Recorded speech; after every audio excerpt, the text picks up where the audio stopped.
Hello and welcome to today's episode of Daily Debrief brought to you by People's Dispatch. I'm Prashant and today we'll be looking at yet another Israeli airstrike on Syria, the latest on the Omicron front, and the impact of the gutting of the Build Back Better bill in the United States. Our first story is from Syria, where state media has reported an Israeli airstrike on the vital port of Latakia on Tuesday morning. According to the Syrian Arab news agency or SANA, several missiles hit the port early in the morning.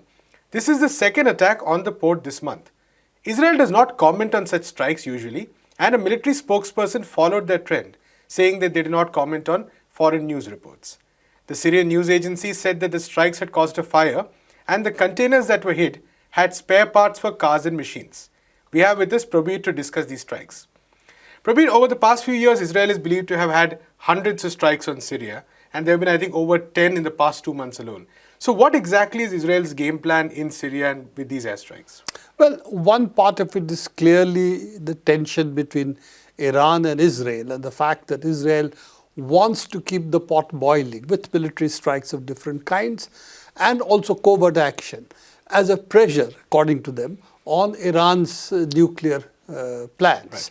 And the threat that if they don't stop, then US and Israel can together hit Iran. Now, that's a backdrop which you have been seeing a cat and mouse game played over West Asia, including ships, transport of different kinds, and in which there has been always this undeclared covert action, so to say, in which military strikes of different kinds, sabotage attempts are always being attempted against each other. This, of course, is also against Syria, and Right. Syria is a major player. They have been trying very hard to keep Syria on the back foot. We had insurgencies over there in which Israel tacitly or actively, and which it encouraged, and also supported military strikes on occasions. And of course, we have had, on the guise of striking at Iranian positions, really striking at Syrian forces, and also Syrian support to essentially Hezbollah in Lebanon. So all of this has been a part of the mix. And again, it's clear Latakia is also important. It is the major commercial port for Syria, and also very close to the Humaymim air base, which is where you have the Russian Air Force located, which provides support and cover for a lot of the Syrian operations. So it is in that sense also an indirect pressure on the Russian Air Force in Syria. So I think this is really something that we're going to see till the nuclear issue gets resolved one way or the other in the JCPOA negotiations, which seem to be at the moment moribund, or at least in the last stage of dying. Right. So we have to see whether each side rethinks this, particularly the United States, who walked out of JCPOA. And Israel has been trying to instigate military action the US takes against Iran. And all of this are essentially attempts to provoke if Iran can be made to act, and then US gets dragged into the Israel-Iran conflagration, which could start again in Syria. Right. So I think these are all imponderables at the moment, but clearly Israel has been doing this now for quite some time, and this is one of many instances of strikes in the region and against Syrian forces. Right. So, Prabir, the Syrian conflict has also been going on for over a decade now, and we know that there have been a lot of ups and downs. But over the past few years, it has seemed like the Assad government has pretty much stabilized itself. You know, the lines have been more or less clearly drawn. Of course, Turkey intervening, Israel intervening, all these countries have been intervening. But there does seem to be some sort of an equilibrium that has sort of emerged. So do you see the Assad government in any sense being affected by these continuous attacks that Israel is doing, or is it more of a diversionary tactic? Well, clearly the Assad government has consolidated itself, and attempts to have holdouts now are there only in a few pockets. One backed by Turkey and the other backed by the United States and another backed by Israel. There are these pockets which exist on certain boundaries which Syria has with other countries. Of course, not with US. US has marked an enclave for itself.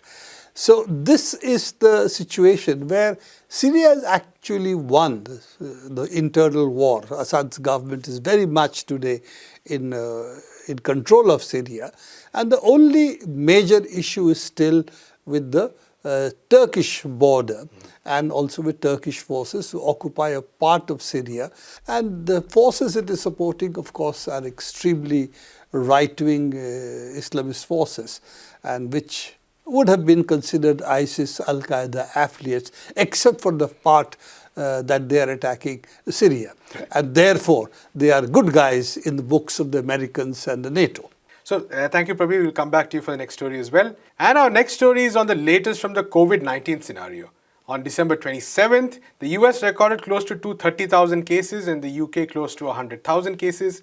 Many are expressing concern over the impact of these numbers as well as the holiday season itself on treatment. For instance, The Guardian, quoting an expert, said on Monday that as much as 40% of National Health Service staff in London alone could be absent because of rising COVID-19 infections. Now, this is the worst case scenario, of course.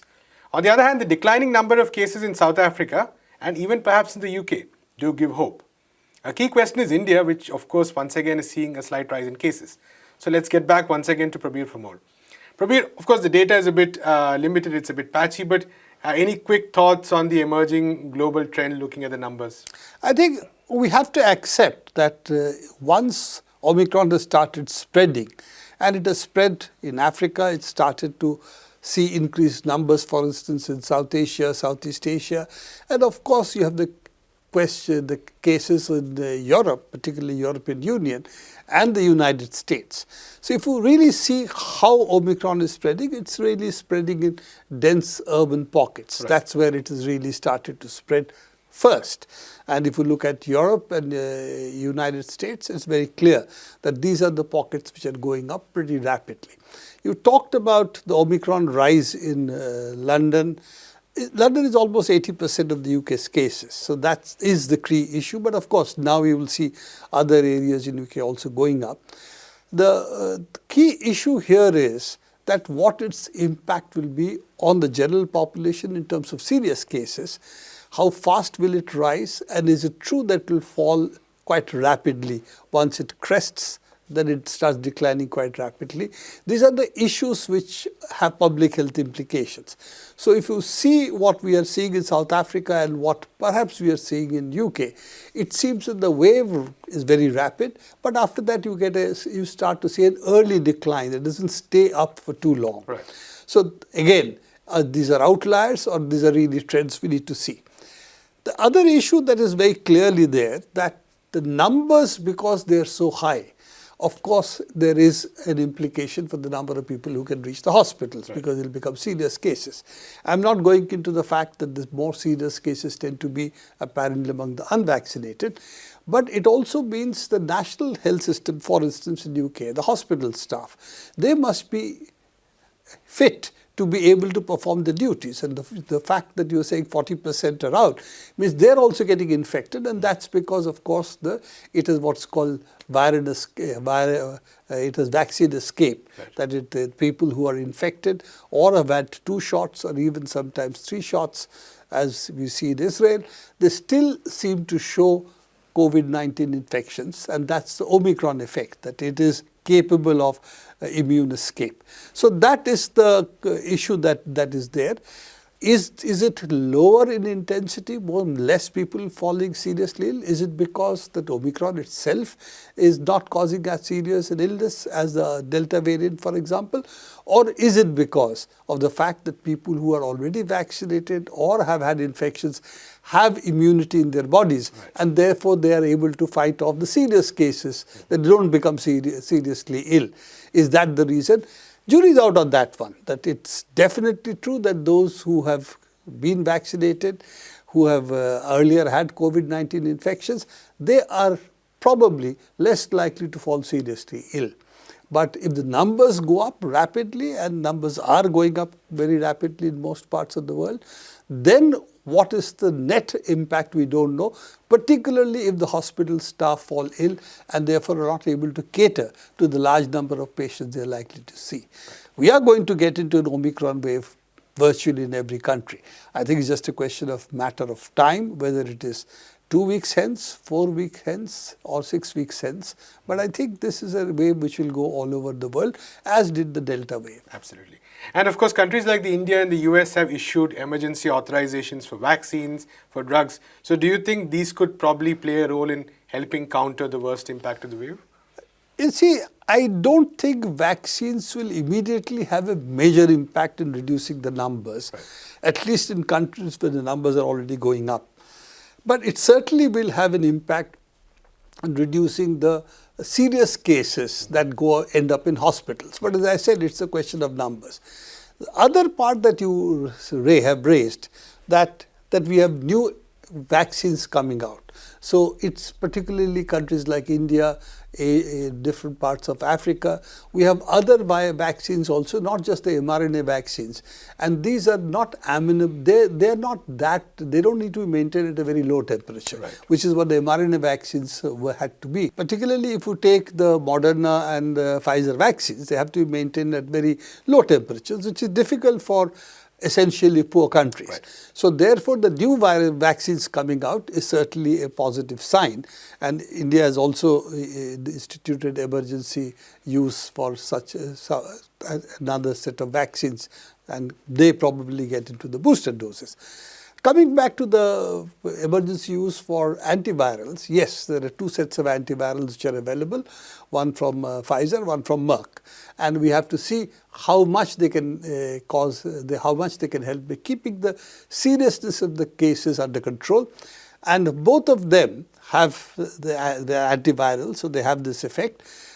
Molnupiravir has some cautions that have been given, therefore are going to have probably see more restricted use. The other one, which is a combination of two antivirals, which is from Pfizer, that seems to be more effective and can be used much more widely. Again, the question is how much will it reach different parts of the world, and will it reach there in time to handle this particular phase of the epidemic? We'll have to see. Right. Thanks, Prabir. A lot to watch out for in the coming weeks and months, definitely then.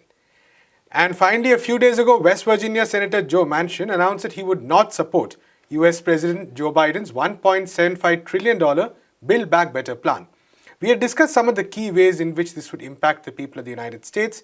Today, we'll hear from Eugene Puryear on the concrete effect the setback to the bill will have on the people of the United States, especially the poor and working class. Eugene also talks about whether there are chances for some of the proposals to be passed individually as smaller bills. Listen in.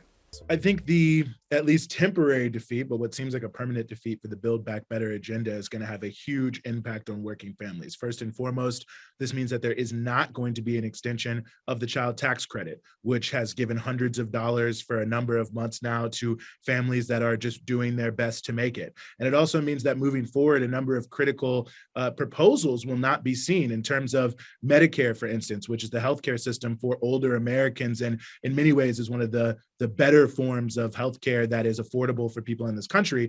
There is not going to be extended coverage for vision, for dental, for hearing aids, for things like that people critically need, which means a number of poor working class seniors will continue to essentially have to move without the correct healthcare that they should be able to have, to be able to live a full life, because there is not going to be a Build Back Better agenda. It certainly means, as it concerns the issue of climate change, that almost nothing substantive is going to be done this year or almost certainly next year in order to rein in carbon emissions. It also means that the richest people in this country, billionaires that got a huge amount of money over the pandemic, are going to not have any sort of higher taxes for broader provisions. It means that tens of billions of dollars that was going to go to promote affordable housing in a country where millions, tens of millions of people are desperately in need of really any housing, but certainly affordable housing, the 90 billion or so odd dollars that was going to that will not happen. It also means that America's public housing, which is basically turned into a slum system because it's so run down, that billions of dollars that were going to go in to help improve people's living standards there, that also is not going to happen. Other things that were already sort of pre-dropped out of the bill before we even got to this level, but that are also certainly not to happen. There are a number of provisions that were going to make it easier to unionize and things that have been pushed by unions. Now, that had already been dropped out of the bill, but since the bill is not happening in any way, shape, or form, I think it's also worth mentioning that things that would make it easier for workers to join unions, or really, to put it a different way, make it harder for employers to break the law to prevent people from joining unions. That's not going to happen either. And we're going to see many other things. There's other tax credits that are, helping working class people. That's not going to happen. Other expansions of social programs that are out there, none of which seem to be willing to take place. Now, there's a whole discourse about whether or not the bill is dead 100% for sure. But I think it's worth noting here that this means the defeat of the Build Back Better package, that any social legislation to address the basic needs of working and poor people, and honestly, a lot of so-called middle-class people in America, is totally off the table. And the only reason it's off the table is a handful of moderate senators didn't want to increase taxes on billionaires and people with hundreds of millions of dollars. When you really look at it, the big issue with a lot of these programs was not even just that it was one big package, but even how it was going to be put out there. People like Joe Manchin, for instance, who have already said, let's start from scratch and build a new bill.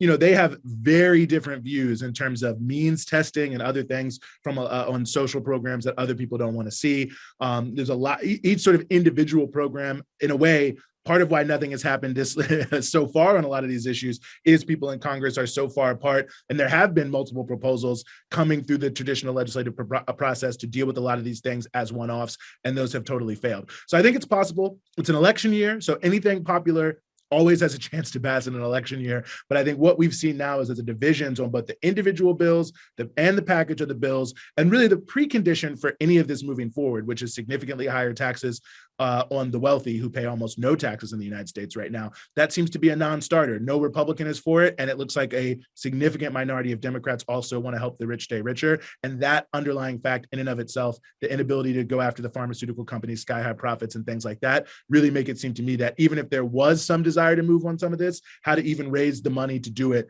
is up in the air. So it's possible. Biden has not really shown a lot of excitement around executive action, so I'm not really looking at that either. But I think, again, that's really going to be a major question of, is there mobilization in 2022 that makes people feel like they have to pass something? And I think that's still an open question. And that's all we have time for today. We'll be back tomorrow with Daily Debrief. Until then, keep watching People's Dispatch.